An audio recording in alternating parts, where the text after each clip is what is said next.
Bonjour très chers amis fidèles internautes, merci Bozé Bele Kolanda Biso, Lelo Toye Poto Solola, li solo ya Gez Mawete na Inosbi. Gez Mawete na Inosbi, baza banani. Après polémique, Toyeba, bango mi balé artistiquement. Ba porter nini na musique na biso, baza kosala nini. Mais comme d'habitude, na zanga mokote, na kosala yango avec Tonton Promo, Oyo Yabino, Tonton Promo, bonjour. Bonjour Théophile Bumunganga. Malgré le contexte ya matanga tozana na UK, Grande-Bretagne, pour ne pas dire Angleterre, mais on est là. Merci Tonton Promo, Tokota na masolo na biso, Inosbi, Gez Mawete, ba memi nini na musique na biso. Pour ne pas parler à polémique na bango, Ewane Seleki, et puis biso docteur to fandate, tout le ba polémique na bango. Quels sont les points communs? Oyo ezo sangisa Inosbi na Gez Mawete du point de vue artistique. Oui, Théophile Munganga Lentelo, merci vraiment la pertinence et la préoccupation na yo. Inosbi na Gez Mawete lelo, il faut d'abord saluer ces deux jeunes. Oyo quand même lelo, ils font du bon travail. Les deux jeunes aujourd'hui représentent au Togo le ballet hip-hop congolais. Beaucoup bengango, afrobeat, tout. Parce que les deux d'abord, ils font musique oyo. Ils ont navigué entre rumba, le hip-hop, R&B, afrobeat. Donc, bah, mélange, donc, bon, ballet presque ta musique, il y a recherche. Et c'est aussi l'occasion, si on a profité à travers micro, na salué un grand chroniqueur, un vieux. Parce que la bonne chronique ne peut se faire qu'avec des grands, parce que la maturité, c'est ngala. Et la tonton Jacques, je le cite ici, il est aujourd'hui na B1. Il y a une émission, entre autres, pour promouvoir les jeunes au bandé la musique hip-hop. Parce que mon musique au lelo, tu vas avoir polémique, mais aussi quand même musique, aussi la disco, John Spile, UPA, hier mon finga bango, un moment où tu Gez Fabulous. Pour Abima, il fallait créer concept que Gez Fabulous Mutatika Rumba na défaut. Parce que, entre autres, ils n'étaient pas acceptés dans notre musique. Gato Bivens a essayé un moment, mais ce que ça n'est pas tendance sur la non-coulisse tantôt. Ah, mkoto ozwa gato photo yeba penda, nini o esalaka ye à les États-Unis a abandonné nyonso. Si. Donc, les lois, ils ont l'occasion de saluer Bango. Ils avaient poser les bases, jeune pe lokola Fatima Sia, Marshall Dixon, Bouni pour hip hop congolais. Mais lelo maintenant, les Gez Mawete na Inosbi, kokutango na point ya boom na yango. Na point ya boom, ce qui est vraiment à saluer. Donc tributes de Banglé balobaka, hommage à Tonton Jacques parce que vraiment c'était un grand, un majeur qui a cherché au monde genre chronique to luka yangwana chronique eko sale salami ata résisté il était me poser ma base pour lobby culture na biso et avancer. Gez Mawete na Inosbi d'abord bazana hip hop lelo baza ba représentant ya musique hip hop na biso so mon ba beta musique typique te onde biso to betaka okilonge na ba rumba oye obeti boyebo kende seben typique bazana ndenge na bango ba créer ba musique on est là gars les points communs à mon aîné. Puis, ami balé, baza ba gagnant. Inosbi a gagné na Vodacom Superstar. Gez Mawete a gagné na Vodacom Best of the Best. Bon, balé, curieusement, après, victoire na Vodacom, Inosbi pour son compte a décroché quand même marché à travers Econ parce que le projet on est akayaye oui mais makaya ça la pas le bon moko et puis ça y est base ya assise à comprendre quand même marché industrie musicale à travers Econ et Gez Mawete pour son compte lorsqu'il a gagné il a décroché le contrat auprès de Bomaye Music label où il les a chapeauté à Général Philo à qui je salue donc on a des points communs à bango d'abord au baza ensemble le Lona Youssoufa donc bimi na baje concours et décocher ba contrat. Outi na orchestre mutute. Yes. C'est des bris na bango, yena ninoana. Et puis voler muso ezali ezake chacun d'eux après victoire na bango. Ça n'est pas suivi directement les succès. Inosbi na 2010, l'air a sali succès na ye et ezaki mbalama obumu te asali banini maleki pe makamebele ba featuring patati patata tia zela na yo pe e ya kozala et la chanson qui a déclenché tolo banini émancipation émergence na ye et Gez Mawete aussi les mêmes. Après Vodacom Best of the Best, il fallait au nini et à pour déclencher et confirmer Gez Mawete parmi les musiciens à qui on peut compter. Je vois même la première émission Mukolo Papimbo Mayamba Kaya Lobby. Ah, mon grand frère na sepeli vraiment enfin o yaminga lelo na bandako benga yo na leka na émission mais au bandalo bako émission na ngozana na niveau te mais lelo ko yaminga seke na komi na niveau. Parce que mon chronique, il y a des chroniques. Il y a chronique qui a végétarien, bastar, na chronique qui a apostolat. Au moins, tu vas tonton Jacques. Ça, les chroniques qui a apostolat. Comme nous aussi. Nous faisons les chroniques qui a apostolat. Nous sommes là, notre idée, notre émission, c'est seulement promouvoir la culture. Mais on est parfois habité par des médiocrités, par des incompréhensions. Mais on la supporte parce qu'on a une mission. Jésus. Jésus a okufa a okena croix moi c'est mon ignorant a okela Jésus mawa o teta ba obake oh Jésus makeno ngana okena croix pona biki sabino ozomona ya on a score parfois on est là on essaie de voir parce que on est quand même faut se le dire nous notre spécialité entre autres c'est la production des émissions production bref la nouvelle information des technologies. Mon aïetin se zana batumo le quoi Bayon ou Bayon. C'est quelqu'un qui peut venir à proposer monsieur le quoi Julien Ngoy, à proposer monsieur le quoi la disco hits aux hommes. Aïe na mon chaîne et qui ça pour nous promouvoir nous sommes ces genre de gens là. Ce qu'on na démarche wana. Et on a toujours supporté des gens parfois des rêveurs, des gens aliénés par des artistes. Qu'on peut peut-être essuyer, mais c'est le prix à payer. Parce que quand on a une mission, on doit supporter inconvénients. Bref, Inosbi na Gez Mawete, lelo, pionnier. Il y a hip-hop d'abord, comme genre et musique, et parmi les jeunes artistes, Oyo, toko compter na bango. D'ailleurs, en principe, je peux le dire en regardant la caméra, Ferré, Fali, déjà dépassé. Na bateau na projet. Parce que Ferré et Fali, na tout au plus 10 ans. Mais or, Inosbi, na Gez Mawete, ceux qui les l'ont, to s'investir na bango. Bango mutu la relais. Pourquoi pas aussi cette musique qui va nous faire encore gagner? Mais est-ce que la musique n'a pas genre la musique n'a pas qui vraiment persister pour longtemps? Lobby bazwa relais la musique n'enge fali na faire bazu ba relais na sima ya ba jibene ba jibe bazwa na sima ya ba kofi. C'est ça la grande question, la grande énigme. Il reste que au Congo nous avons encore des gens comme vous qui pensaient vraiment à la thématique éditoriale par rapport à la musique et nous aussi Tomeka qu'on posait ba projection parce que dans un moment quand vous êtes savant c'est aussi faire la fiction. Cette fiction, tout ça, là, l'élo, émission il a na Kinga 4, émission il a na Paye de la Nation, les décideurs, batuloko, la Serge Kaye, mais je les salue, si Kaza, culturel, landara yango, zouakape, idée, au ligoza. Normalement, genre, ya musique, Gez Mawete, bazo beta na Inosbi, et ça, dérivé. Il y a un genre musical traditionnel. Le genre musical traditionnel, tout ça, il y a rumba, reggae, jazz, pop, zouk, la samba, etc. On est un genre ordinaire, et téléma.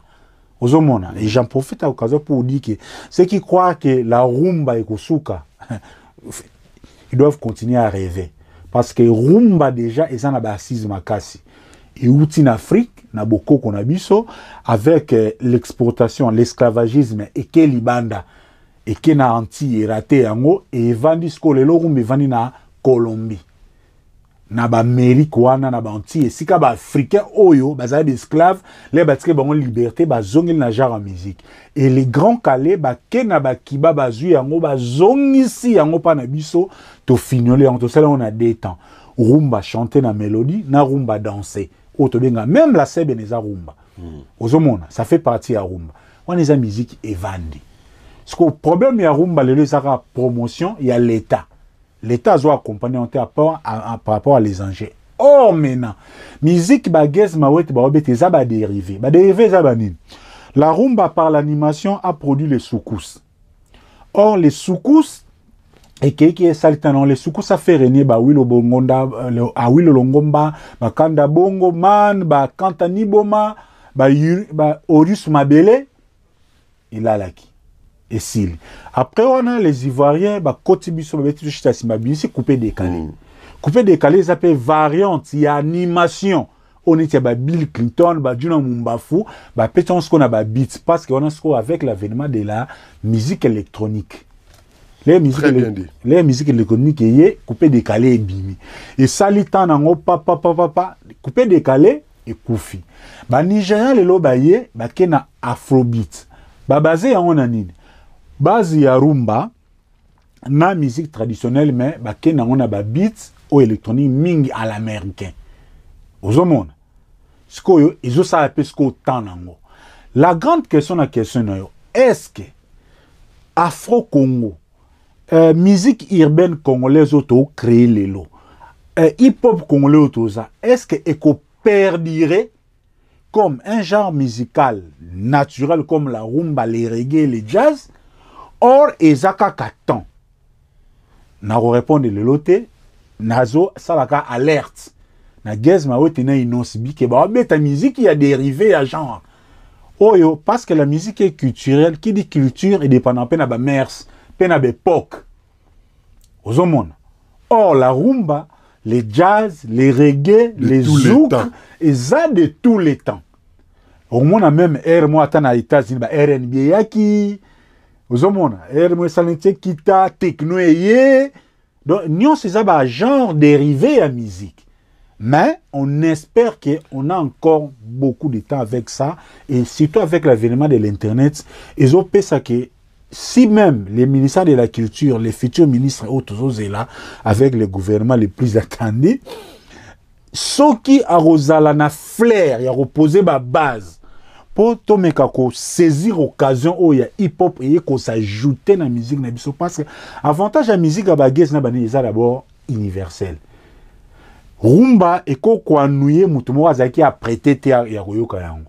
Mais musique bagez na ba inos bi bazoro sala, et ça facilement ne fils que parler les sons. Muto ataza na anti ataza wapi akoki pe koyoka. Merci tonton promo en tout cas. Moi, pour Nangaï, n'a habité ceux qui battent balandi, va comprendre, mais mi biso vraiment, les colos ma casse na réponse na yo. Bref, na lingina bandé là, pour battu misu soupe ba comprendre, pour battu nyos ba landa biso ba niveau mon côté. Na fingi bangote, ba zwango ma bete. Gez ma wete inons bi, genre musique bazo beta, et koki kolongo la rumba na biso lobby, et persister, oui ou non? Non, je ne pense pas. Merci. Donc, la deuxième question. Bango mi balé siko différent. Tonton promo wana to landi et loro o ezo sangisa bango, o ezo mettre bango ensemble na kati ya musique. To yo ki ndenge historique na bango ba bandaki tout ça. Bon, na o résumé te mais to ke nesko na deuxième question. Différence o ezali entre bango mi balé. Toujours du point de vue artistique hein. Toujours ba te on zoto mike o munene pembe o so ake pa chéri na o gagné te. Ba musique. Ça on laisse ça pour les youtubeurs et les buzzers. Toujours ba musique du point de vue artistique. Vraiment. Quels sont les points où ils ont différencié bango? Bah point où ils ont différencié tokena d'abord parce que musique ça va aussi avec l'homme. Parce que l'artiste sans l'art. Au cours de lier l'art à l'artiste. Quand on voit l'artiste, on voit aussi l'humain et on voit aussi son destin. Il y a des gens à l'air, quelqu'un comme Papa Wemba, pour Azala Papa Wemba, il lui fallait son destin et jouer. Pour appeler ça à Oazanamo. Il y a un moment, tantôt Papa Wemba vive la musique, tiki vive à Kepa Taboulay. Ti aleki molokai, aleki cours de grand nouvelle écrite, tout est rappelé lié à destin à Moutou. Sur le plan destin, Inosbi il faut se le dire, eza mutu o to découvrir ki liboso. Mais l'air à l'équipe na zone d'ombre. Gez Mawete aye après. Or Gez Mawete mutu asali opus o nzembo oyo émerger makasi avant. Parce que olingi nini, je pense 2018 ou fin 2017. Olingi nini bébé, au monde. C'était pas un destin historique. Curieusement, quelques temps proche après, Yope a Inonsbi et qu'on déclenché ce qu'on Inonsbi. La grande différence na ligne on a avant tout que na profondément côté artistique, Inonsbi a plus saisi l'occasion. L'air déclic n'est par rapport à Gez Mawete. Parce que l'air olingi nini eye après olingi nini omona ke ba nzembo kolanda ki bokolo ba serate ba featuring a Gez ba zoua lelo bonyoma eye na eye sur le plan graduel et un peu décroissant en termes de résultats. Alors que Inonsbi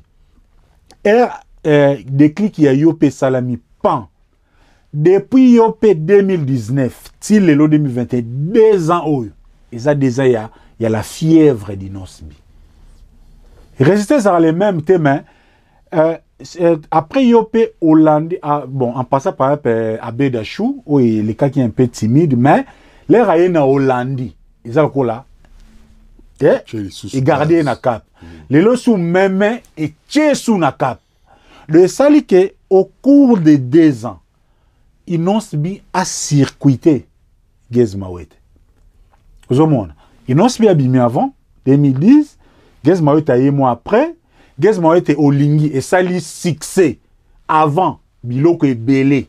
Il y a Inonsbi, mais Inonsbi rapidement a eu à court-circuiter. Est-ce que Inonsbi sur le plan destin a joué ce qu'on on a terme dans le football. Alors la tenant du titre Lelo. Ce qu'on a gardé ce qu'on titre on a sur le plan destin. Sur le plan artistique maintenant Lelo. Ce qu'on joue le 2 musiciens, si on peut se le dire, Bilo Olivier Chimabal, musicien, mais tous comme un terme générique, un terme général. Les 2 artistes, la différence d'abord, ils sont d'abord tous chanteurs. Mais il faut se le dire vrai, Gez Mawete a une voix, autour le bango, la voix de Gez Mawete résonne mieux que la voix d'Inonsbi. Je ne voudrais pas dire les plus chanteurs qu'Inonsbi. C'est pas aussi difficulté que tu as voyé, mais ils aura plus nzembo ya rythme, mais côté sa mélodie. Il faut que nuance entre les c'est pourquoi je me dis la voix de Gez Mawete résonne mieux à l'oreille. Parce que Gez Mawete les razoyemba vous sentez que la voix vous berce les oreilles. Et Gez Mawete, si le plan ka koyemba, aza capable ya koyemba ataba rumba na biso mieux que Inonsbi. Et la dernière preuve que lorsqu'elle a interprété na micro ya ba confrère qui ça nzembo ya John Poi. Ressentir. Et au-delà de ça, Gez Mawete joue de la guitare. Aux hommes. Donc, sur le plan réflexe artistique, je peux dire que Gez Mawete est plus approfondi dans la musique et la recherche. D'ailleurs, moi, là, ce n'est même pas mon point de vue. Il y a d'abord critique, analyse, chronique, il y a BBC Afrique. Auto, Talara dernièrement, malheureusement, à l'époque, moi, Ezate mutalinga yo kabiso ezate. Critique ya BBC Afrique le bayi ki na 2021 na ba artiste ba sali musique ya recherche. Oh bon bazo attendre na Afrique entre autres alaki pe Gez Mawete. De la même manière na début 2020 la même chronique à BBC Afrique avait annoncé Inonsbi parmi les artistes africains au Sala boom. Aujourd'hui ça se réalise. Ça se voit aux monde. Donc, so tali musique qui a Gez Mawete, so tali nzembo atabo nyoma, o tala profondeur artistique, il y a recherche, il a nagé entre les hip-hop, les R&B et les folklore. Les folklore congolais. Il a même frôlé Mabele nini o banoye madame Mabele lisinani Mimi Amongo. Ozomon. Donc raison pour laquelle même la monaki aigle a sepé là dans Nzembo na sala gym a beti penza beti tekota. À se retrouver quoi. Eh ben maman boya kana ce qu'on a mélancolion. Ça c'est le côté gaze. Mais maintenant Inos B, là je rejoins maintenant Koffi Olomide, je l'assume, c'est Michael Jackson. Et Michael Jackson, c'est un artiste complet. Oazo sangisa, koyemba, texte, chorégraphie, conception, clip, engagement. C'est ça maintenant Inos B. Et puis pas des passages inutiles dans les médias. Yeah, donc c'est à tort. La réussite d'Inos B est basée sur la polémique. Bon, ça c'est peut-être alimenter les débats, mais c'est vraiment faux. Parce que, aussi, profondeur. On est vraiment tout à fait faux, parce que nous avons appuyé, on a Katsu Mamouke. Soro Olandi Inos B. Inos B a un genre de musique qui n'a a outil libanda ya capitale na est ya Congo aye ko s'installer et sika oyo tozali na deux sortes d'éducation. Ça je me permets de le dire parce que moi aussi je suis de l'est. Et ça deux différentes éducations moko na ebisi yo okondimate bato est et le quinois. Mais elonga na presque pas na facilité à s'adapter wana. Tout à fait. Il est resté le même. Avec son éducation de l'Est, mais adapté à la réalité des Quinois. Parce qu'il ne mange pas des mots. Ok. Sora lobi alobake non, Bill Clinton azako kosa, ya kanisa osanganana Diamond. Le kaki wana ba Rafat ba Yembi, azo rêvé, a évolué. Vous sentez que c'est une personne qui parle sincère. Dans la vérité. Oyozo bimana kacha mutema na ye. Vraiment. Donc on a même ordre d'idée.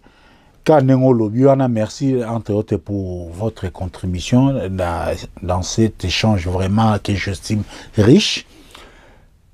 Les mêmes idées, il est un peu les mêmes parce que Michael Jackson c'est le tout. Michael Jackson c'est que moto ayem barabie na ibobinate. Ozomona. Ce que lui azanango asangisi yango siko nyonso. Ozomona. Yango sikoyo et différence siko ya makasi Inos B na Gez Mawete, c'est sur le plan idéologique maintenant lelo.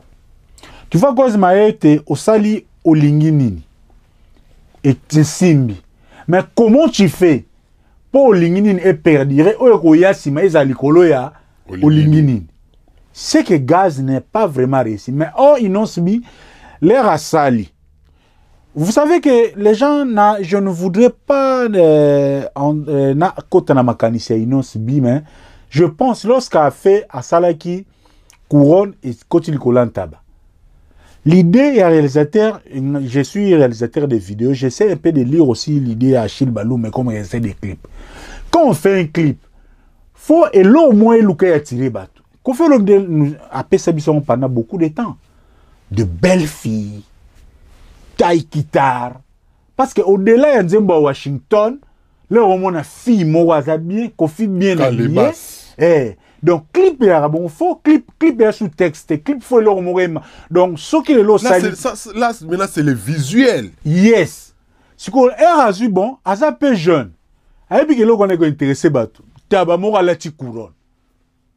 Je ne pense pas et ça forcément qu'on vise l'idée majeure c'est bon sur non na musique à jeune moi na nion soit 20 na te vazo talent taba la ti couronne franchement il serait émerveillé. Il y a même nous, si on devait faire l'argent à YouTube, nous avons ça la chronique musicale. Non, on connaît que tant comment que ça la dessin, mais des bandes au Nigeria, bah on ça la yango. Bah jeune monte aux anabona kalanakin, bah non ça la Matrix, bah les États-Unis, bah ça bah dessin animé, bah presque bah millionnaire. Donc on n'a pas le temps na lukana l'exa face au rêveur, au bazo rêver que YouTube est comme bon isamutu. Yango zo mona ba comme ce qu'on a mendicité forcée dans internet. Permettez-moi les termes, si c'est trop fort. Aux monde. Donc, Inos B a voulu jouer sur l'imagination des mélomanes. Si Koyo, facilement est tombé na binosko na kinoiserie, bolinga polémique, bola moussiango. Oh, en bon. Et pourquoi pas rester maintenant dans cette ligne? Alors, ils ont l'union ça pour faire joie même maintenant. Joie d'abord, message aux gens même.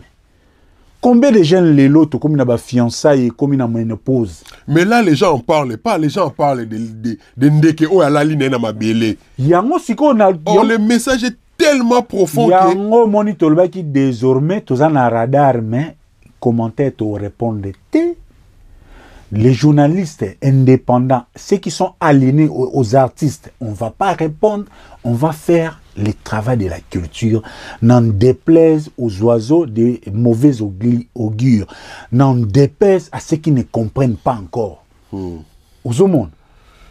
Donc, wana sur le plan artistique, donc Inos B, aza plus généraliste, aza naba à tout ébélé. Oh, Gaz Mawé, Tazana Batou, Tokolo Bango, si le terme est à sa place, est un peu sectoriel.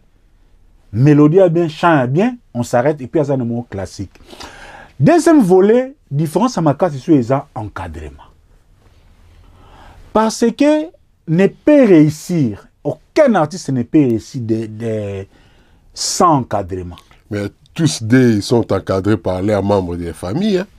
Non, c'est maintenant le contraire. Gez Mawete a un label Bomaye Musique. Inos B a une structure personnelle. Où il y a une organisation, où on a un cercle familial, les managers, Dizo, Nano Asrani, Baza, indépendant. Donc, Inos B a une marge d'activité. Gez Mawete le sera lobby à ça la clip moko attiré aigle. Producteur nae à hotel c'est non attention. Pour parce que producteur nae baza associé Youssoufa na filo. Ouais c'était et loko so chango eko gêné partenaire na biso Fally Ipupa. Parce que Youssoufa na Fally Ipupa baza pe na ba projet mususu. Te longo la yango. Ozomona. Oh, Inos il est libre. Il s'assine. Achandeke moinon vunzi aigle te lance bomara aigle te, il s'en fout. Il met ça. Un d'abord, il a réussi dans les sons, il a réussi dans les textes.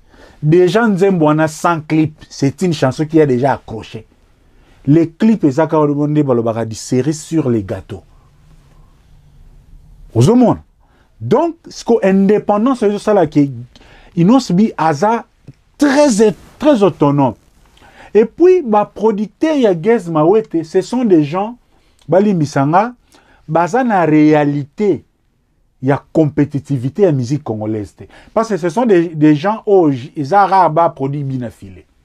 Parce que, bango, ils font l'argent sur la musique urbaine. Ok. Aux hommes, la musique, na bango, audience, na bango, bazo viser audience, il y a libanda. Mais ils profitent maintenant de boom et Internet. Aux hommes. Donc, bilo mususu n'est fait qu'elle la par rapport à et ça le soit Gez Mawete un artiste classique cadré par les producteurs, mais Inos B atikali un artiste très dynamique. Dans même ordre d'indépendance et qui est maintenant sur le plan idéologique. Inos B, oui, tolukara respect.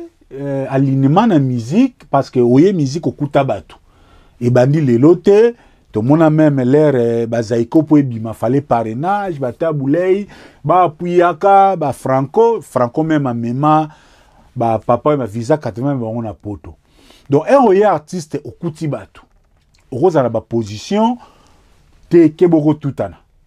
Et comme le Marie Paul qui n'a tout un chrétien na ba Pepe kalo ba to ba simbate. Oh Pepe kale ninja munena zalate. Ninja munena la. Ozomona.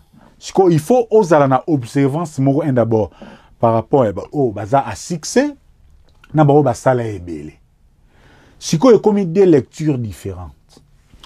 Pour Gez Mawete, il estime que derrière Fally Ipupa, il peut gagner plus. Entre autres, il a accroché un clip, un featuring. au Fali na temps au akoma et comment même ma passe. Avec une invitation sur un concert à Bercy. Il y a Bercy.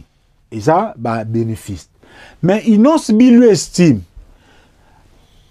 Déjà, featuring na sala qui na Fali et Bimi Sengate. Après, musique tozo sala et si ka Fali a kogi kokota. À travers le producteur, à travers l'organisation personnelle, à kota. Donc, à comment on l'a déjà important, ça fallait. Par rapport à l'alignement, aux hommes.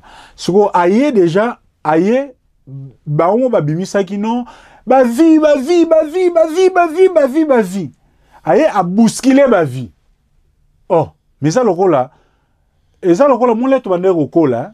Bozarana yankemo na quartier a betaka batunions donc mukolo muto ya betaka ya kakadième ta komara champion team ko yepe ba robeta donc yo PR et bimi bien sûr na featuring na Diamond mais résultat o esalaki ezaki lokola et démystifier tout ce que on nous a vanté par rapport ya artiste au bazan engagement na Afrique ou banani et plus fort et heureusement MTV Mama ils ont reporté parce que ce que zala qui na période no landé bimaki na ba Japon ils na Uganda vous voyez que Inos Bi azaki nominé na deux catégories azaki na catégorie best male na meilleur artiste francophone alors que Fali Ipupa, Gez, na Inos Bi, bango 3, baza nominé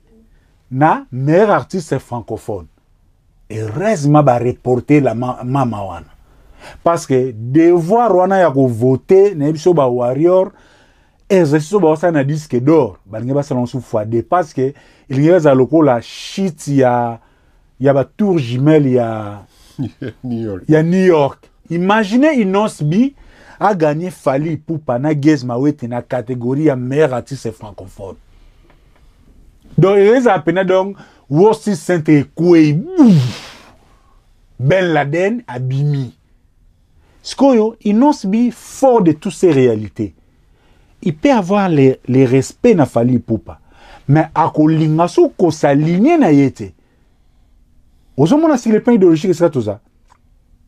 Et face à ce qu'on a vu à l'alignement naïe, il y a un concept 80% contre 2%. Lorsqu'il dit 80%, il dit que oh, naza bien affaire, naza bien à Karmapa, naza bien à Kofi, naza bien à Babnikolo Nyonso. Mais ce qui y a au lobby à Salinga featuring à Ida Kinga, mais na kende musika te. Bisika musupe na komo kota, na komo découvrir makambo, oh na kolo ban public te. Donc, moi, je ne peux pas m'aligner derrière. Différence, la grande différence, c'est ça aussi. Sur le plan artistique, Gez est très sectoriel. Inos Bi Aza global. Sur le plan encadrement, Inos Bi Aza autonome. Gez Bi Aza dépend de la musique. Sur le plan idéologique, Gez, Inos Bi saline parmi bateau bazo mené musique congolaise. Or, Gez Mawete s'aligne derrière ceux qui font le succès aujourd'hui. Merci Tonton Promo. Là, c'était vraiment pour le plaisir de Jagi Ebene Jeep. Mastananga ya Tongo. Gombe ne tombera jamais. Yoye Bikaka. Bako Lukabaye Bame. Ozana Mutema quoi. En tout cas, merci beaucoup encore une fois de plus. Comme ça, à Pascal Chio, l'inoxydable, le père des jumeaux britanniques. Rigoman, c'est le roi de Bateke. Eugène Mbouaki, papa confort, Tonton Promo. Au plus, c'est une différence, mi balé wana. Batu balandio ba comprendre. Pour te clôturer na Gez Mawete, na Inos Bi. Et le retour au Bimisa, je suis content quand même. Ils aient quand même qu'une actualité musicale sur les nets. Le fils kata une semaine.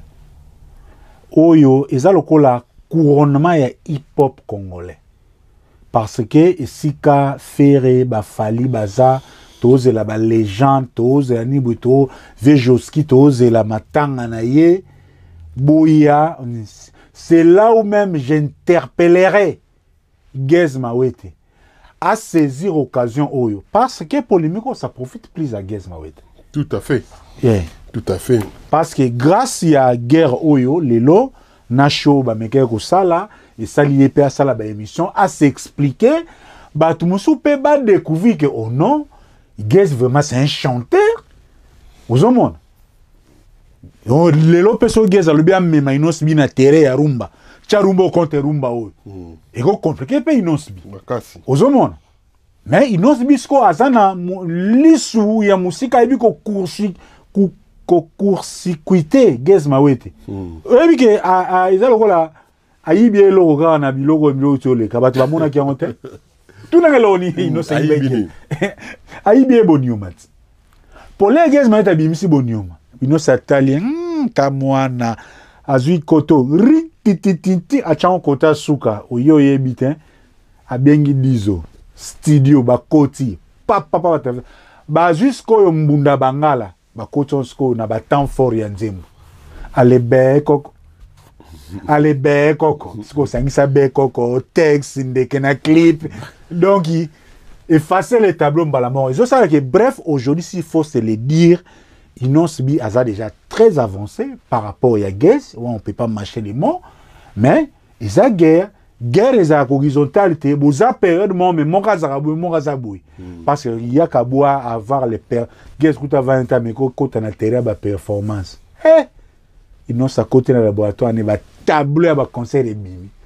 Et en passant, j'ai profité de le dire ici parce que fallait pour rien en Angleterre. To ye bina ba projet en Nengeza. Ils ont ba promotion ba titre qui na musique ate. Gez na Inos Bi. Live moi beta na Paris na bossen soguer. Oyebi ke Alalisa Wizkid. Ba beta show parce que le festival les a organisé par les Nigériens. Inos Bi aya a beta na Wizkid. Et parce que les projets ils ont qui promotion ba Nigeria, il y a ba Nigériens les gars ti lelo pour na ya ko que ça soit Inos Bi. Parce que les gens oublient. Moi blon c'est ça là. Ils ont promotion ba artiste. En plus, le taux, c'est plein de choses à la compris. Pour toi, on a poto. Pour toi, on a un projet. Tu soumettre à l'État. On a beaucoup parce qu'on est crédible. Pour l'État, on finance yango. Yango, tu booster ce qu'on a musicien. Tu mets ma bango. Et si on a Nigeria, on met ma artiste na bango. Bref, dans le bagage, Inos Bina Gez Mawete, vous avez le soutien des mélomanes congolais. On ajoute aussi, au-delà, na bango, Gez Fabulous, Rebo, Imper, Talabanana Imper. Boy Koboaga Abedachou. Parce que l'idéologie n'a pas par rapport à la musique, on a besoin des gens comme ça. Des gens qui ont quelque chose à la tête et ils veulent aller quelque part. Pas des parasites ou vivre dans la Batenia, vivre sur la chronique à vie privée des journalistes. Ça, c'est tellement mesquin que merci, ça donne même la nausée, comme disait Promo. Aristote ou Nani, Socrate. Quand je vois la société, j'ai la nausée. Merci, tonton Promo. En tout cas, encore une fois de plus, Ferdinand pour tous les sapeurs silencieux, on est ensemble. Toko Baba, Motomoko bien, toujours et encore.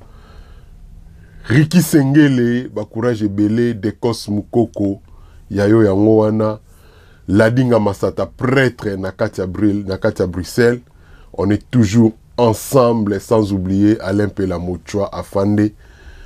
Et tonton Promo, je pense que Roki va continuer s'il y a des dédicaces pour te clôturer. Dédicaces, on a salué Kaka, tous les mélomanes de la bonne musique. Et fanatiques, il y a artistes Nyons. Donc, ne peuvent compter sur nous. Rassurez-vous que, pour une fois, vous avez une chaîne dédiée à la promotion de la culture. Sauf ben tempérer à ben compréhension, ce qui est l'équipe, le temps viendra où vous allez comprendre quel bateau on a conçu pour vous. Bateau Bokotana Bateauana. Où est-ce que nous voulons vous amener? Au bon port. Si on fait aujourd'hui, si nous aujourd'hui on quitte la zone, on peut faire la chronique parce qu'il y a un vide, il y a vraiment de la médiocrité dans notre chronique musicale, il y a des chroniqueurs du ventre, les chroniques, nous n'avons pas une chronique capable de vendre notre culture et de vendre nos artistes, raison pour laquelle toye tozo bousculer maintenant ba ligne parce que ba o ba kokoka parce que l'erreur est humaine mais persister dans l'erreur c'est diabolique. Il y a des gens qui sont censés rester dans l'erreur lorsqu'on essaie de les ramener dans la voie. Na we ko bongisa na ba vie na bango, ils ne sont tellement pas initiés donc nde kaka pasteur nanga o ya Hollande abenga kinga ayebisa kinga que tonton Pomo za iceberg na anglais ne tolobaka ona na français tolobaka iceberg mutu akomona ona libanda mukie mais na katuza munene kolanda ba chroniqueur du ventre te salela biso musala pona chronique tozo compter na yo. Donc je ne vous décevrai pas. Radar et longwete ezali mais na formule rationnelle pona ko promouvoir culture. Popol Tafutu, Popol Tafutu. Obwaka na yo, Popol Tafutu, papa na Chanis, mobali ya Pichu, papa na Keifer, garçon moko bien. En tout cas, Dadi Libitodi, vrai mikiliste, papa Kani, Bill Ige, Serge, sans oublier, Mutabanda Slim na mboka oyo, Frankie Biembongo, pona ngana sukiwana, tonton promo. Continuer dans ma banga to clôturer. Je vois par là Deogras Muzungu na Belgique, mon vieux Théo Maïla, un grand bibliothèque et histoire musicale. D'abord ce temps, là tu vas nous préparer là tu longue DBC technique to sarane ba émission et aider ba jeunes. Je vois aussi Trésor Kanza na Chine, l'entrepreneur. Je vois le docteur Emmanuel Kabangi à Kinshasa et sa femme. Donc, Pichu et Bonza na Glasgow. Ici à Londres, je vois stratégie Fuego Lokolo Loboko Bibi Wi-Fi iskaza na PCI Mote Pascal Chioka l'inoxydable. Imaginez ce qu'on peut obim ça projet. Bon, Pascal Chioka, na sali projet boyache libo na poche. Donc, toujours remercier bon on a confiance tous à l'ensemble. Oyo eza culte, il y a ba valeur. Ezate ke uyana ki boudi donc to sala musala par rapport à une mission, par rapport à une vision, entre autres quoi empêcher bana biso ba botama na poto bakutana na chronique ya salité te to relier bana biso na culture na biso un jour to bimisa ba maître Gims c'est belé ba dadju et belé au lobby ba contribuer sur la culture na biso. Donc on est ensemble, il n'y a pas de souci. Votre tonton promo sera toujours là pour vous accompagner. Merci, ce qui est dit, to boucler ponalelo.